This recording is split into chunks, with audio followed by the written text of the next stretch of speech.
안녕하세요. 이번 강의는 이 오브젝트, 유리 오브젝트의 표면에 조금 효과를 줘서 조금 더 사실적인 표현을 한번 해보도록 하겠습니다. 어떤 느낌을 해줄 거냐면요. 우선 이 기존에 만들었던 걸 렌더링을 해보도록 하겠습니다. 그러면 이렇게 렌더링이 되게 됩니다.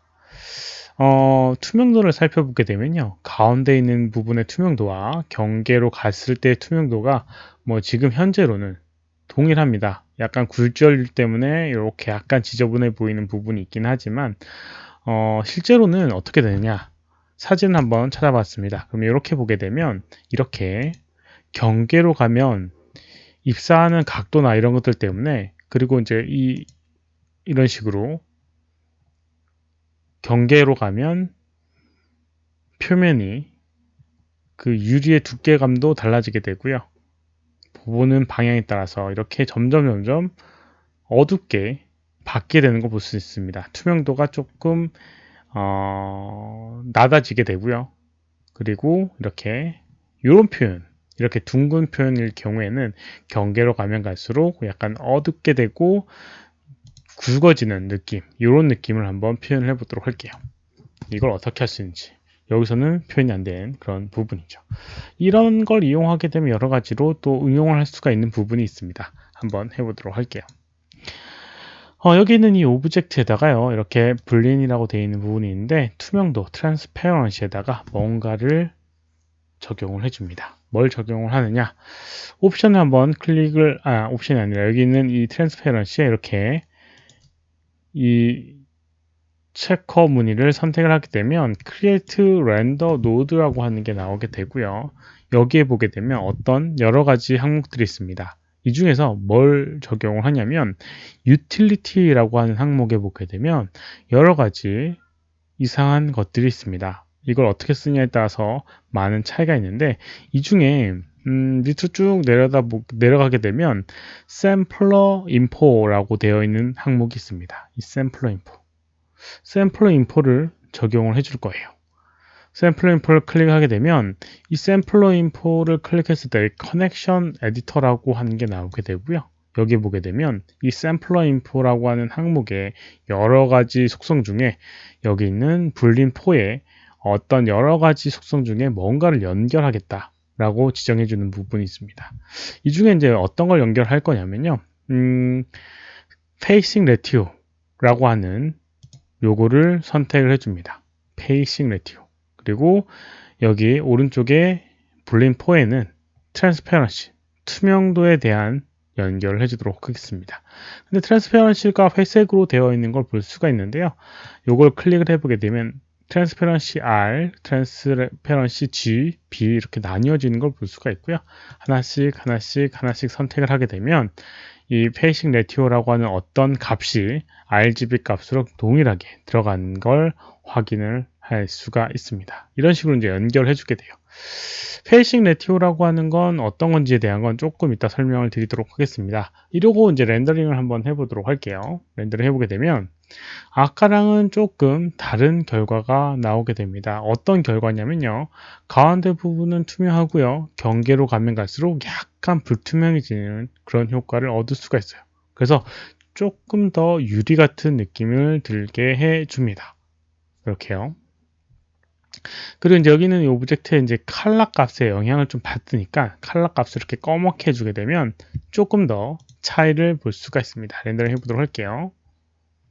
그럼 이렇게 아까 전과는 사뭇 다른 결과가 나오게 되죠. 만약에 연결하지 않은 상태다 라고 하면 한번 어떻게 되는지 보도록 할게요. 연결되지 않은 상태로 투명한 오브젝트라고 하면 렌더링 했을 때 이렇게 나오게 됩니다. 이렇게요. 이렇게 아이고 이렇게 뭔가 다른 걸 볼 수가 있죠. 검은색으로 했을 때 했었어야 되는데 여기 보게 되면 가운데 같은 경우는 거의 차이가 없고요. 경계변으로 가면 갈수록 약간 투명도가 달라지는 걸 볼 수가 있습니다. 화면상에 보이는 것들도 마찬가지 지금 여기서 봤을 때는 전체가 다 투명한 상태인데요. 아까 전에 페이싱 레티오라고 하는 거 적용했을 때는 다시 한번 클릭해서 유틸리티에 샘플러 인포에 페이싱 레티오, 그 다음에 트랜스페런시, RGB를 연결해 준 결과는 이렇게 화면에 보이는 것처럼 가운데 부분은 하얗고 경계로 가면 갈수록 어두워지는 그런 느낌을 표현을 할 수가 있는 겁니다. 이게 이제 어떤 의미가 있냐면요. 페이싱 레티오, 샘플러 인포라고 하는 그 속성의 페이싱 레티오가 어떤 역할을 하게 되냐면 화면에 보이는 시선에서 여기는 이 표면에 입사하는 각도에 따라서 어떤 수치가 주어지게 됩니다. 여기는 이 표면과 입사하는 각도, 화면에서 보이는 입사하는 각도가 90도에 가까우면 1이라는 값을 갖게 되고요. 여기는 표면에 경계해 보게 되면 입사하는 각도가 아마도 낮아지게 됩니다. 그래서 그럴 때는 0이라는 값을 갖게 됩니다. 무슨 얘기인지 조금 이해할 수 없다라고 생각할 수도 있을 텐데요. 이렇게 9가 있을 때 화면이 이렇게 빛을 이 표면에 닿았을 때요. 입사하는 각도, 여기에 표면에 닿았을 때 입사하는 각도가 이렇게 90도에 가까우면 1, 그 다음에 0에 가까우면 지금은 입사하는 각도가 지금 거의 0에 가깝죠? 그래서 이럴 땐 0의 값을 갖게 됩니다. 여기는 표면에 입사하는 각도는 지금 이렇게 표현되게 되겠죠? 0이 아니군요. 이렇게 돼야 되나? 이렇게 해야 되나? 하여튼 여기 있는 값이 90도일 때는 1이고요. 이렇게 바깥으로 나가면 계속 0의 값으로 점점 갖게 돼서 0,0,0은 검은색, 1,1,1은 흰색이기 때문에 이런 식으로 표현이 되게 됩니다. 가운데는 하얀색, 경계 부분은 검은색. 그래서 이제 이 페이싱 레티오라고 하는 걸 연결해줘서 이렇게 이제 표현하게 되면 조금 더 사실적인 그런 그 유리의 느낌을 낼 수가 있는 거죠. 이런 식으로요. 아까 전과는 다르게 이렇게 전체가 다 투명한 게 아니라 경계 부분으로 가면 갈수록 투명해지게 해요. 근데 여기다가 조금 더 플러스 알파로 그 정도를 범위를 컨트롤할 수도 있습니다. 그래서 그걸까지 한번 해보도록 할게요. 브레이크 커넥션을 여기서 연결을 끊어주고요. 이 트랜스페런시에다가 뭘 연결하냐면요. 2D 텍스처에 램프라고 하는 걸 적용해 주도록 하겠습니다.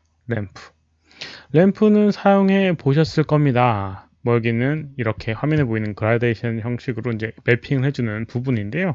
여기다가 다시 뭘 연결해 주냐면 클릭을 한 번 더 해줍니다. 여기 있는 이 램프에다가 클릭을 해주면 이렇게 커넥션 에디터가 마찬가지로 UT를 샘플러 인포라고 하는 걸 클릭했을 때 이렇게 나오게 되는데요. 여기에 페이싱 레티오랑 여기 있는 램프의 UV 코드에 V 코드라고 하는 걸 연결해 줍니다. 이렇게요. 그러면 화면에 보이는 것처럼 아까랑 비슷하게 나오는 걸 볼 수가 있습니다. V 코드라고 하는 건 뭐냐면 여기 이렇게 타입의 V 램프라고 해서 이 V 쪽 방향으로의 그런 색깔의 배합입니다. 그래서 이제 이렇게 표현되게 되는 부분이고요. 화면을 보게 되면 뭐 비슷하게 나오게 되는데 여기에 램프는 여기 있는 수치값을 조정할 수가 있죠. 만약 이거를 검은색을 가운데로 옮겨줬습니다. 그러면 다시 돌아왔을 때 이렇게 어두운 부분이 조금 더 영역이 넓어진 걸 볼 수가 있고요. 만약에 여기 있는 값을 이렇게 하얀색으로 이렇게 가운데로 밀게 되면 이렇게 경계 부분이 훨씬 더 하얘진 걸 볼 수가 있습니다. 그리고 한번 렌더링을 해보게 되면 이런 식으로 경계 부분, 아주 얕은 부분만 불투명해지게 되는 부분이 되게 되고요. 만약에 여기 있는 값을 이렇게 옮겨 놓게 되면 렌더링 했을 때 경계 부분이 훨씬 더 어둡게 표현되는 걸 볼 수가 있습니다. 이런 식으로도 이제 표현을 해줄 수가 있어요. 마찬가지로 여기 있는 클릭해서 칼라 값을 만약에 바꾼다라고 하면 이렇게 그러면 그 칼라 값으로 투명한 오브젝트로 만들 수도 있고요. 이런 식으로요. 이런 식으로 이제 사용할 수 있는 게 이 램프와 샘플러 인포라고 하는 걸 연결해서 커스텀 시켜줄 수 있는 방법입니다. 이걸 이용하게 되면 여러 가지 또 재밌는 것들을 해줄 수가 있는데 어떤 부분이 있냐면 예를 들어서 여기는 이 오브젝트에 경계 라인을 약간 밝게 만들고 싶다 라고 하면 이런 것들도 해줄 수가 있습니다. 선택을 해주고요. 이렇게 램프라고 하는 거, 블린이라고 하는 거 적용을 해주고요. 이 오브젝트에 그 다음에 색깔을 한번 지정을 해보도록 하겠습니다. 예를 들어서 여기 있는 컬러 값을 붉은색으로 이렇게 해주도록 할게요. 붉은색인데 이 경계 부분은 약간 밝게 만들고 싶어요. 그러면 여기 이제 앰비언트 컬러라고 하는 걸 이용하게 되면 전체적으로 좀 밝게 만들거나 이렇게 해줄 수 있는 부분이 있는데 여기다가 아까 전에 봤던 요 램프를 적용해 주고요. 램프를 적용해 주고요. 그 다음에 램프에서 샘플러 인포 적용해 줍니다. 유틸리티에 샘플러 인포 그 다음에 페이싱 레티오 V코드라고 하는 걸 선택해 주게 되면 V쪽 방향으로 걔를 컨트롤 할 수가 있는 거예요. 이 상태로 하게 되면 이렇게 경계 부분은 밝고 가운데 부분은 밝고 경계 부분은 어둡게 만들어져 있는데 반대로 이렇게 적용하게 되면 이렇게 색깔을 반전시키게 되면 이런 식으로 경계 부분을 밝게 만들어 줄 수가 있습니다. 그래서 이제 렌더링 해보게 되면 뭐 현실적이진 않은 부분일 수도 있는데요. 경계 부분을 밝게 해서 약간 후광이 느껴지는 그런 표현이 되게 됩니다. 이런 식으로 표현하게 되면 경계가 좀 밝아져서 약간 빛을 후광받아서 약간 그 오브젝트를 좀 도드라지게 보이거나 이렇게도 표현을 해줄 수가 있는 부분이 있습니다. 이런 방법을 이용하게 되면 여러 가지 또 효과를 줄 수가 있습니다. 표면의 그 입사하는 각도에 따라서 뭔가 다른 효과를 줄 때 반사나 이런 것들도 마찬가지로 그렇게 해줄 수 있거든요. 이 오브젝트의 리플렉티버티라고 하는 반사율도 가운데 부분은 반사율이 정확하고요. 경계로 가면 갈수록 반사율이 없게끔 만들고 싶다 라고 하면 리플렉티버티라고 하는 값에 샘플러 인포라고 하는 걸 바로 적용해 주면 됩니다. 그리고 이제 페이싱 레티오라고 하는 값이 리플렉트라고 하는 값은 색깔로 표현되는 게 아니라 수치값으로 연결되어 있기 때문에 바로 연결되게 됩니다. 리플렉티버티 어디 갔니? 리플렉티버티 이건 리플렉션이라고 해서 이거는 굴절이고요.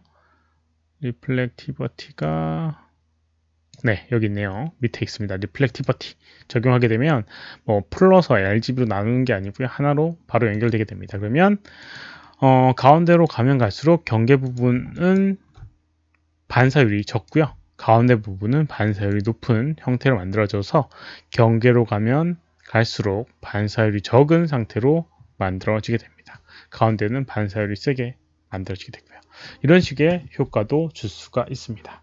그래서 이제 이런 방법을 이용하게 되면 조금 더 사실적인 와인잔에 아니면 유리에 아니면 뭐 다른 오브젝트에 효과를 낼 수가 있습니다. 이번 강의는 여기까지고요. 시청해주셔서 감사합니다. 수고하셨습니다.